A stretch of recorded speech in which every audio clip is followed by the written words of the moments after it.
বলেন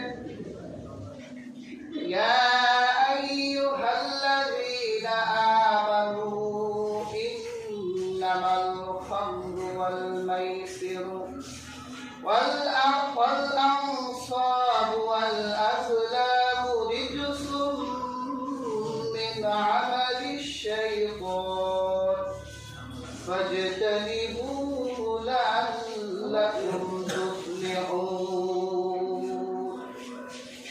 আল্লাহ পাক আলোচিত আয়াতে শয়তানের চারটি কাজের কথা বললেন।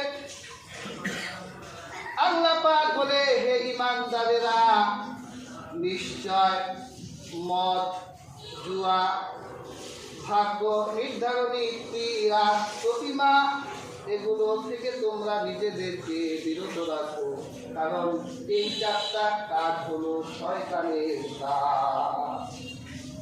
কার কাজ? শয়তানের কাজ। বেয়ার হাজিরিন, আজকে পৃথিবী শয়তানের এই চার কাজ, শয়তানের এই চার কর্মসূচি নিয়ে এই পৃথিবীর মানুষেরা শয়তানের ধোঁকা খেয়ে বোকা হয়ে আছে। আল্লাহ পাক শয়তানের একটা কাজ বলল মদ। আরবি ভাষায় মদকে বলা হয় খামর। খামর শব্দের অর্থ হচ্ছে ঢেকে ফেলা। আল্লাহ আমাদেরকে, আমরা মানুষ, আল্লাহ আমাদেরকে সুন্দর একটা বিবেক দিছে না? কি বলেন? হ্যাঁ, কথা বললেন, আজকে কিছু কথা বলবো। সুন্দর একটা বিবেক আল্লাহ মানুষকে দিয়েছে। কুত্তারে আল্লাহ ওই বিবেক দেয় নাই, জানোয়ারে আল্লাহ ওই বিবেক দেয় নাই, মানুষকে আল্লাহ যে বিবেকটা দিয়েছে। মদ এমন একটা শয়তানের কাজ, মানুষের এই সুন্দর বিবেকটাকে শয়তান মদ দিয়ে ঢেকে ফেলে। মদ শব্দের অর্থ ঢেকে ফেলা। মানুষের এই সুন্দর বিবেকটা যখন শয়তান ঢেকে দেয় মদ দিয়ে, তখন আর সেই মানুষ থাকে না। চার পায়ের জানোয়ারের চেয়েও খারাপ হয়ে যায়। তার কাছে বউয়ের মূল্য তখন যেমন, মায়ের মূল্য তার কাছে তেমন হয়ে যায়। নরক পিশাচ আর জঙ্গলে চার পায়ের জানোয়ার যে কাজ করে না, একটা নেশাখোর মদ্য তার চেয়েও জঘন্য কাজ করে।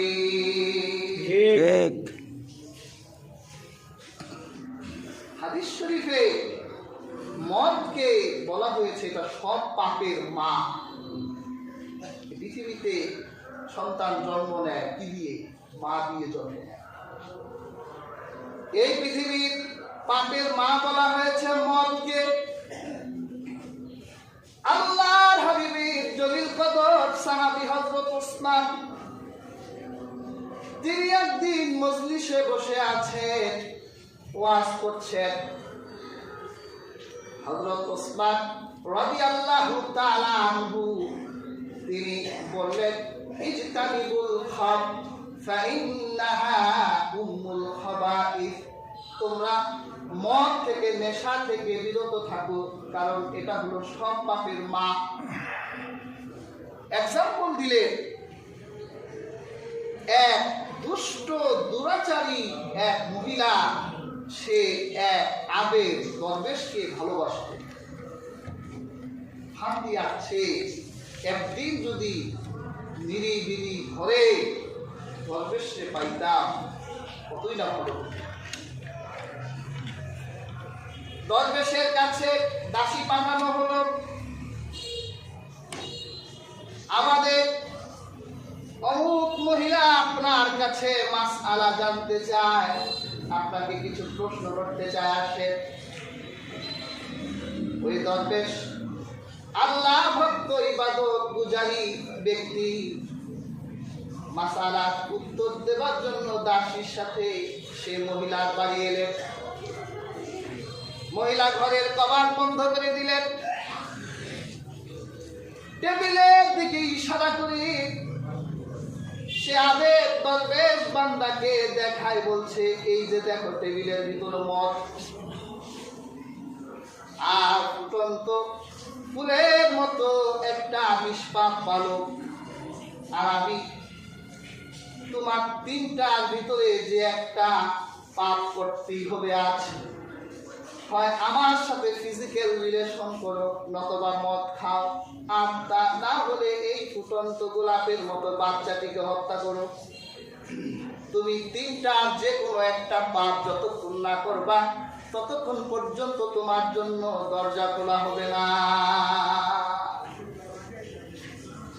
দরবেশ চিন্তা করলো যে তিনটা পাপের ভিতরে তুলনামূলক অপরাধ কোনটা কম, সেইটা করি, বড় দুইটা ছাড়। চিন্তা করলো মানুষ হত্যা করলে গোটা পৃথিবীকে হত্যা করার মতো, এটা বড় পাপ, করা যাবে। আর জেনাও করবো না, এর চেয়ে এক গ্লাস মদ খাই। আবেগ লোকটা যখন মদ পান করলো, সুন্দর যেই বিবেক, এই বিবেকটা ঢেকে গেল, মাতাল হয়ে গেল, নেশাখোর হয়ে গেল। এখন তার কাছে সত্যের যে মূল্য, মিথ্যার মূল্য একই, হালালের মূল্য যা, হারামের মূল্য তাই। যখন তার সুন্দর বিবেকটা ঢেকে গেল, মাতাল হয়ে গেল, এখন তো সে মাস্তান হয়ে গেছে, অহংকার বেড়ে গেছে, তার ভিতর শয়তান ভর করেছে। সে বালকটিকে এক কোপ দিয়ে হত্যা করলো, আর ওই নারীটাকে বিছানায় নিয়ে ফিজিক্যাল রিলেশন করলো। একটা পাপ করলো, ওই একটা পাপ তার আরো দুইটা পাপের রাস্তা খুলে দিল। কাজে হাজির, আজও এই পৃথিবীর বুকে যারা মদ্যপ নেশাখোর, এই নেশার যাতনা, এই নেশার খায়েশ মেটাবার জন্য হাজার পাপ তারা করে বেড়ায়। যখন তার নেশা খেতে মনে চায়, পকেটে পয়সা না থাকে, যে করে হোক তার পয়সা উপার্জন করে মদ খেতেই হবে, গাঁজা খেতেই হবে, ইয়াবা খেতেই হবে। তখন এই পাপি মৎসর একটা পাপ মেটাবার জন্য চুরি করে, ছিনতাই করে, রাহাজানি করে, মানুষ হত্যা করে হাজার পাপের ক্ষেত্র তৈরি করে।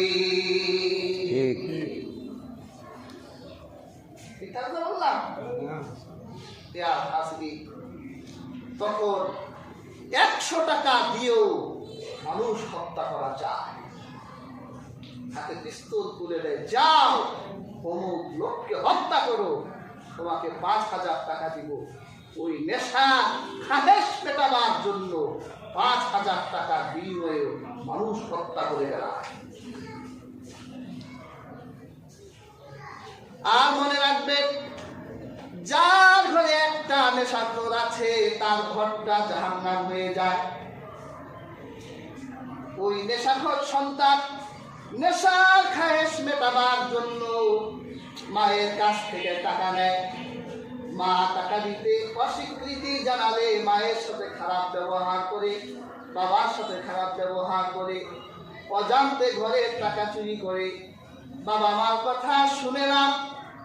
এইভাবে কত সন্তান, কত যুবক আজ ধ্বংস হয়ে যাচ্ছে, চিন্তা করা যায় না।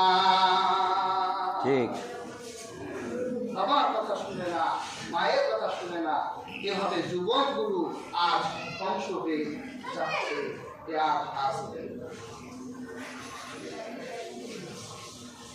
কি করতে হবে আজ? কোরআনের বিধান বাস্তবায়ন। আল্লাহর হাবিব মেরাজ রজনীতে আল্লাহর দিদারে গিয়েছিলেন। আল্লাহর হাবিব জাহান্নাম দেখেছেন, জাহান্নামে জাহান্নামীদের আযাব দেখেছেন।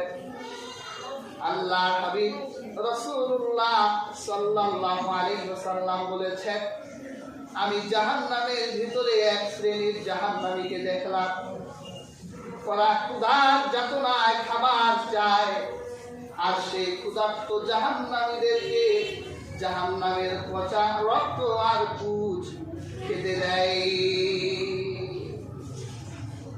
কি বলেন, পুঁজ খাওয়া যায়, রক্ত খাওয়া যায়, কি নোংরা। আমাদের শরীরে অনেক ফোড়া হলে সেই ফোড়া যখন পেকে যায় সেখান থেকে পুঁজ বের হয়। আল্লাহ পাক জাহান্নামের ভিতরে জাহান্নামীদেরকে, যে সকল জাহান্নামীরা পৃথিবীর বুকে মদ সেবন করত, মদ খেত, আল্লাহ জাহান্নামের ভিতরে তাদেরকে জাহান্নামীদের গলিত পচা রক্ত আর পুঁজ খেতে দিবে। নাউযুবিল্লাহ। যত মদ খাবে তত পুঁজ আর রক্ত সেই জাহান্নামে দিবে। আল্লাহর হাবিব বলেছেন, যে মদ বিক্রি করে তার প্রতি আল্লাহর লানত। যতদিন পর্যন্ত মাদক দ্রব্য, নেশার দ্রব্য বিক্রি করা হবে, যে বিক্রি করবে ততদিন পর্যন্ত আল্লাহর লানত তার গায়ের উপর লাগতেই থাকবে। ঠিক। এরাই তো সমাজ নষ্ট করে, এরাই তো দেশ আর জাতিকে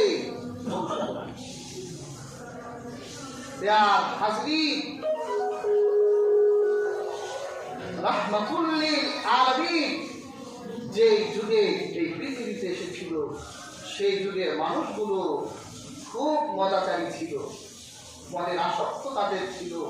আল্লাহ কোরআনে 3টি ধাপে মদকে হারাম করলেন। এই অভ্যাসকে আল্লাহ 3টা ধাপ ব্যবহার করে আল্লাহ তাআলা হারাম ঘোষণা করলেন।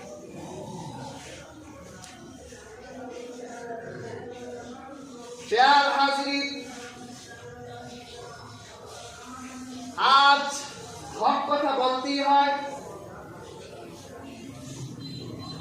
লক্ষ্য করে দেখেছি সারা বাংলাদেশের সবচেয়ে বড় বড় যে মদের আখড়াগুলো আছে, এর ভেতরে আমার লোকজনের, আমার জন্ম নেওয়া এই মাটিতে, এই কোয়ালি বাংলার ভেতরেও কিন্তু মদের আখড়া আছে। ঠিক, মদের আখড়া আছে। সারা দেশ থেকে মদকরা ঢুকে যায়, অর্থ ব্যয় করে ফিরে যায়। লক্ষ্য করছি এখন চুরিও বেড়ে গেছে, রাহাজানিও বেড়ে গেছে, ছিনতাইও বেড়ে গেছে। কোরআনের সাথে মিল পাচ্ছেন না? হুমকির মুখে পড়ে যাচ্ছি আমরা। যুব সমাজগুলো আজ ধ্বংসের দ্বার প্রান্তে। যারা এই পৃথিবীর মুখে নেতৃত্ব দিবে, এই শয়তানের অস্ত্র ব্যবহার করে তাদেরকে ধ্বংস করে দেওয়া হচ্ছে।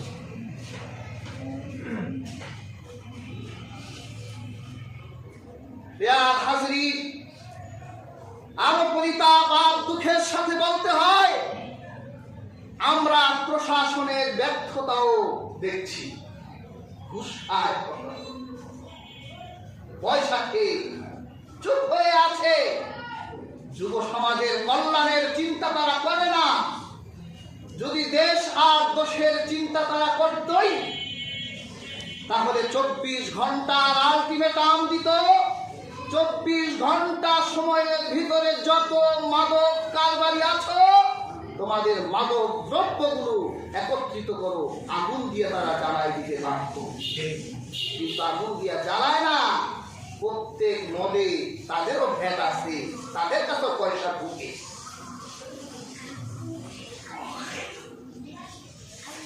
মসজিদে আজকে আমাদের ইমান কোথায় দেখেন? মসজিদের দক্ষিণ প্রান্ত ছাড়া সব প্রান্তে নেশাখোর।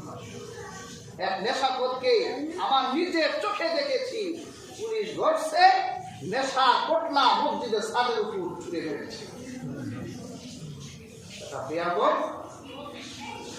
কথা হলো। আর যদি এই হক কথা নাও বলি, কিয়ামতের দিন আল্লাহর কাছে কি জবাব দিবে?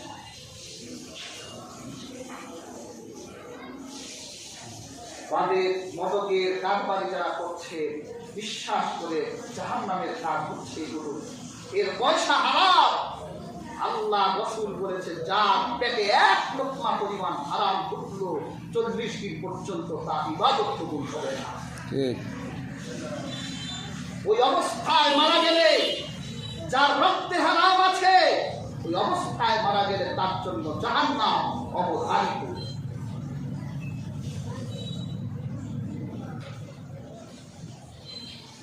প্যার হাজরিন, মাদক এটা শয়তানের কাজ, আল্লাহ তাআলা বলেছেন। এরপর আল্লাহ পাক বলেছেন ওয়াল মাইসির, জুয়া এটাও শয়তানের কাজ।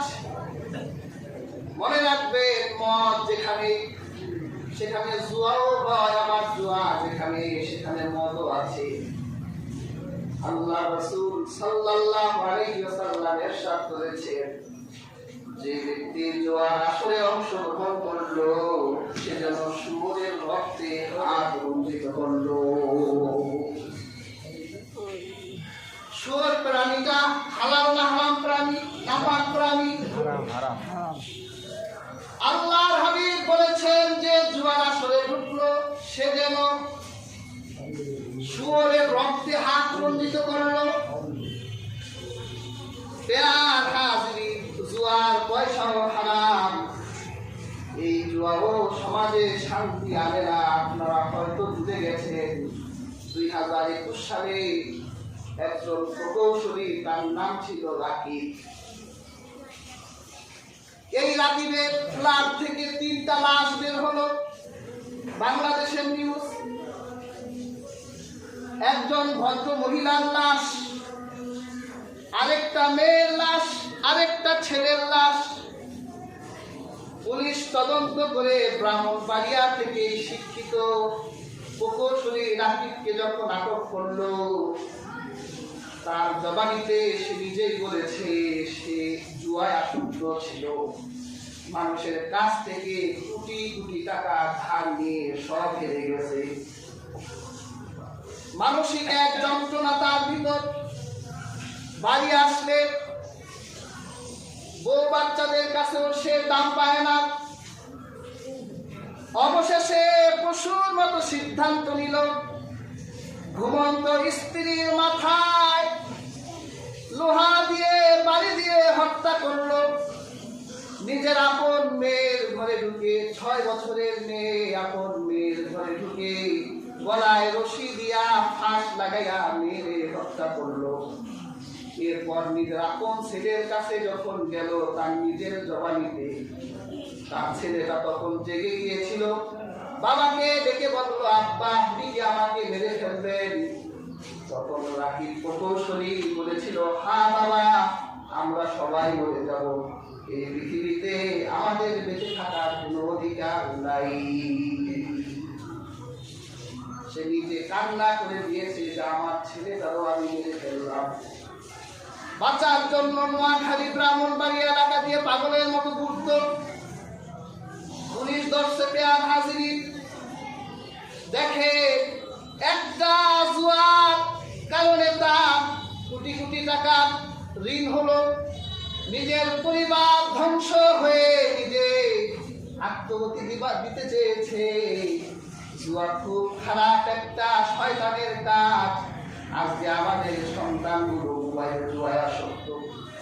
তারা 2 দিন পর পর বাবা মা থেকে টাকা দেয়, টাকা দিতে না চাইলে জোর করে দেয়, বিভিন্ন জায়গা থেকে ধার নেয়, আর মোবাইলে বসে বসে তারা জুয়া খেলে। এইভাবে আপনার সন্তানগুলো নষ্ট হয়ে যাচ্ছে জুয়ার কারণে। প্যার হাজরিন, আমার আল্লাহ আজ থেকে 1000 বছর আগে কোরআনের সূরা মায়েদা দিয়ে এই জুয়ার আসরকে, এই জুয়াকে আমার আল্লাহ হারাম ঘোষণা করে দিয়েছে। শুধু তাই নয়, আল্লাহর রাসূল হাদিসেও বলেছেন, যদি তোমাদের মনে জুয়ার নিয়ত আসে যে এখন জুয়া খেলবা, এই নিয়ত আসলে তোমরা সদকা করো। খেলা তো দূরের কথা, তোমার ভিতরে যদি জুয়া খেলা নিয়ত জন্মায় অথবা কাউকে একবার জুয়া খেলতে ডাকো, তাহলে তুমি সাথে সাথে শ্রদ্ধা করে দাও। হাজির, জুয়া কাকে বলে? পৃথিবীতে যত খেলা আছে ওই খেলায় বাজি ধরলেই সেটা জুয়া। সেটা ক্রিকেট হোক, ফুটবল হোক, তাস হোক, তারপর ক্যারাম হোক, সেটা যে খেলাই হোক, সেখানে বাজি থাকলে সেটা জুয়া হয়ে যাবে। আর এই জুয়ার পয়সা হারাম। এই জুয়ার পয়সা আপনার বিবিরে খাওয়াইবে, আপনার বিবি হারামখোর হয়ে যায়। এই জন্য আপনার বিবি আপনার কথা শুনে না। আপনি মানুষের কাছে বলেন যে আমার বউ একটা আস্ত হারামি। সন্তানরা হারামিপনা করে কেন করে? আপনার হারামের পয়সা যার রক্তে ঢুকে সে হালালি করতে পারে না, সে হারামি করতে পারে না। কাজেই হাজরিন, সাবধান, জুয়ার মুসলিশ ভেঙে দিতে হবে। আপনার সন্তানদের মোবাইলগুলো চেক করে দেখেন তারা ক্যাসিনোর সাথে যুক্ত কিনা, তারা বিভিন্ন অ্যাপে ঢুকে জুয়া খেলে কিনা। রাতের পর রাত তারা যাপন করছে, ঘুমাচ্ছে না, চেহারার দিকে তাকানো যায় না। সন্তানটা একটা মোবাইল কিনে দিচ্ছে, এই মোবাইলে লক্ষ লক্ষ টাকার জুয়া খেলে হেরে যাচ্ছে। এটা শয়তানের কাজ। হাজরিন, আল্লাহ পাক কুরআন কারীমে বলেন ওয়াল আনসাব, আর তোমাদের মূর্তি যারা প্রতিমা পূজা করে, মূর্তির পূজা করে, এটাও শয়তানের কাজ। আমরা মুসলমানরা মূর্তির পূজা যদিও করি না, কিন্তু আমাদের ঘরে সুখে যে বিভিন্ন জায়গায় মূর্তি কিন্তু কম নাই। কত মূর্তি আমরা বানাইছি। এই মূর্তি এটাও শয়তানের কাজ। মূর্তির আসরে যাবে, পূজা মণ্ডপে যাবে, এটাও শয়তানের কাজ। ওয়াল আজলাম, আর লটারি, ভাগ্য নির্ধারণী লটারি। আল্লাহ সূরা মায়েদায় এই চারটা কাজকে শয়তানের কাজ বললেন। আল্লাহ পাক বলে ফাজতানিবুহু লাআল্লাকুম তুফলিহুন, তোমরা এই কাজগুলো থেকে নিজেকে বিরত রাখো, তাহলে তোমরা প্রত্যেকেই সফলতা অর্জন করবে। এরপর আল্লাহ পাক মদ এবং জুয়ার ব্যাপারে এর কুফল সম্পর্কে আল্লাহ পাক 91 নম্বর আয়াতে বলেন ইন্নামা ইউরিদুশ শাইতানু আন ইউকিআ বাইনাকুমুল আদাওয়াতা ওয়াল বাগদা। আল্লাহ পাক বলেন মদ এবং জুয়া এগুলো দিয়ে শয়তান তোমাদের মধ্যে শত্রুতা আর তোমাদের ভিতরে শত্রুতা আর হিংসা তোমাদের মধ্যে ছড়াই দিতে চায়। দেখবেন যখন মানুষ মদ খায় তখন তার ভিতর অহংকার এসে যায়, হিংসা এসে যায়। আর মানুষ যখন জুয়া খেলে তখন একজন আরেকজনের শত্রু হয়ে যায়, একজন আরেকজন জিতে, তখন ভালো লাগে। একজন আরেকজনের ভিতরে শত্রুতা তৈরি করে দেয় শয়তান। এরপর তারা মারামারি, হানাহানি, আর তারা আরেকটা আল্লাহ পাক আর কি বললেন? আল্লাহ পাক বলেন শয়তান তোমাদের এই মদ আর জুয়া দিয়ে তোমাদেরকে সালাত পড়তে বাধা দেয়, নামাজে আসতে দেয় না, আর আল্লাহ জিকির থেকে তোমাদেরকে বিরত রাখে। মদ এবং জুয়ার আসরে বসলে আজান দিলে আর ভালো লাগে না, আজানের কথা মসজিদে যেতে মনে চায় না। শয়তান ভর করে জুয়া দিয়ে জুয়ার আসরে বসায় রাখে, মদ খাওয়াইয়া মদের আসরে বসায় রাখে, নামাজ পড়তে বাধা দেয়, আল্লাহ জিকিরে বাধা দেয়। তারা পাগলের প্রলেপ করতে থাকে। আর অনেক সময় অনেক আধ্যাত্মিক কথা বলে, অনেক আধ্যাত্মিক কথাও তারা বলে। যদি তাদেরকে বলা হয় গাঁজা খান কেন, আমার সামনে গাঁজা বলতে যায়, ওটা গাঁজা নাকি ওটা সিদ্ধি পাতা, এটা পবিত্র পাতা, এটা পাগলরা খায়। তারপর কি আজগুবি কথা বলে, ধর্মের নামে এত আজব আজব কথা বলে, ইমানটা তখন সাথে সাথে বের হয়ে যায়। এটা যদি ভালো পাতাই হতো, তো বিজ্ঞান সমর্থন করতো না যে আপনারা বেশি বেশি খাবেন। আমরা তো একটা পাতা খাই, চা পাতা খাই না? সিলেটে জন্ম নেয়, চা খায় না কেউ, ওটা তো একটা পাতা। বিজ্ঞানও বলে যে চা স্বাস্থ্যের জন্য ভালো, কিন্তু সিদ্ধি পাতা এটা বিজ্ঞান কখনো বলছে এটা ভালো? বিজ্ঞানও ভালো বলে না। ক্যান্সার তৈরি করে একটা মানুষকে ফিজিক্যালি ভাবে একটা মানুষকে ধ্বংস করে দেয়। এই পাতা খায় আর বলে আমার সামনে গাঁজা বললে তার মিডিয়াও পিটাবো, যে বলবে তারও পিটাবো। আজকে অনেক বছর আগে একবার সিলেটে যাচ্ছি, ট্রেনে এক জটলা উঠছে, লাল পোশাক পরা, একটা লাল লুঙ্গি পড়ছে, আরেকটা গায়ের উপরে দিছে আর কি। চিন্তা করলাম লোকটার সাথে একটু খাতির করি, কিছু আধ্যাত্মিক কথা শুনি, কারণ জানা তো দরকার, কিছু বলতে হলে জানতে হয় না। তো লোকটার সাথে একটু খাতির করলাম, আজিব আজিব তথ্য লোকটার কাছে পেলাম। তো লোকটা বলে, জানেন আমি সাধুর বেশ ধরছি কেন? কেন ধরছে? সাধুর বেশ ধরলে গাঁজা ফ্রি খাওয়া যায়, পুলিশ আর ধরে না, এটা ওই দলের লোক। আপনি হুজুর আমারে 3 বেলা খাবার না দেন, আমার কোনো কষ্টই হবে না, আমারে 1 বেলা গাঁজা দিলেই হবে। কত গ্রামের কথা বললে, এত গ্রাম খাইতে পারলে দিনের পর দিন আপনি আমাদের ভাত না দিলেও চলবে। হাজির শয়তান কিভাবে তাদেরকে তার পথ আর মতের উপর নিয়ে গেছে। এই যে মেলা হচ্ছে না, প্রসিদ্ধ মেলা, কদম পাগলকে নিয়ে আমার কোনো অভিযোগ নাই, যারা দেখি নাই, যার ব্যাপারে সঠিক কোনো তথ্য পাওয়া যায় না, তাদের নিয়ে আমার কোনো কথা নাই। সে যদি পাগল লোক হয় তা আল্লাহ দেখবে। আল্লাহ কিয়ামতের দিন পাগলটা কই যাবে জানেননি? জান্নাতে না জাহান্নামে? অনেক বর্ণনায় পাওয়া যায় আল্লাহ হাসরের মাঠে যারা পৃথিবীতে যারা সেন্সলেস ছিল, মস্তিষ্ক বিকৃত ছিল যাদের, আল্লাহ শুধু কিয়ামতে তাদের একটা প্রশ্ন করবে, যদি জবাব দেয় জান্নাতে যাবে, জবাব না দিতে পারলে জাহান্নামে যাবে। আল্লাহ শুধু জিজ্ঞাসা করবে তোমার রব কে? যারা বলবে আমার রব আল্লাহ, আল্লাহ তাদেরকে জান্নাত দিয়ে দিবে। এদের কোনো শরীয়ত নাই, এরা নিঃস্ব অসহায় মানুষ। আপনি যদি নিঃস্ব অসহায় মানুষকে অন্যায় ভাবে থাপ্পড় দেন, আল্লাহ ওই হাত ধ্বংস করে দিতে পারে। আমরা নিঃস্ব হিসেবে, অসহায় হিসেবে তাদের সাথে ভালো আচরণ করবো, তাদেরকে গরম পানি ঢেলে দিব না, আল্লাহ বেজার হবে, আল্লাহ তোমাদের ধ্বংস করে দিবে, তোমার ইমানের উপর আল্লাহ গরম পানি ঢেলে দিবে। এই মজনুন ব্যক্তিটাকে নিয়ে গাঞ্জার আসর হয় না, একটা গাঞ্জা পট্টি বলে আছে।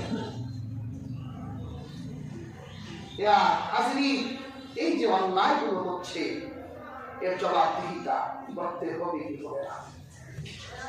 অবশ্যই জবাবদিহি করতে হবে। এই জাতীয় লোকরা নামাজ পড়ে না, নামাজের ব্যাপারে বিশদ না করে নামাজেরা পাইছে করি, আমরা গাঁজা খাইয়া দায়ী নামাজ পড়ি। আবার দলিল কোরআন শরীফ থেকেই দেয়, সূরা মাআরিজের সম্ভবত 21 নম্বর আয়াত থেকে দলিল দেয়, আল্লাযীনা হুম আলা সালাতিহিম দাঈমুন। আল্লাহ বলেছে যারা নামাজের উপরে দায়ী থাকে, আমরা দায়ী নামাজ পড়ি, আর মোল্লারা কায়েমি নামাজ পড়ে। তো রাসূল পাক সাল্লাল্লাহু আলাইহি ওয়াসাল্লাম কিসের নামাজ পড়ছে? দায়ী নামাজ পড়ছে নাকি? দায়ী নামাজ যদি পড়তো পৃথিবীতে মসজিদ থাকতো? সারা পৃথিবীতে মসজিদ, এরকম পাগল সারা পৃথিবীতে আছে নাকি? এক এক দেশের পাগল এক এক সংস্কৃতিতে আছে। সবার সংস্কৃতি এক হলে বোঝা যেত যে না, এটার একটা সেন্টার আছে। কিন্তু গোটা পৃথিবীতে মসজিদ থাকার অর্থই হলো মসজিদের সেন্টার আছে। পৃথিবীর প্রথম মসজিদ, মসজিদুল হারাম, স্বয়ং আমার আল্লাহ কাবার বুকে প্রতিষ্ঠিত করেছে। আমার রাসূল কায়েমি নামাজ পড়ার জন্য মসজিদে নববী বানিয়েছে।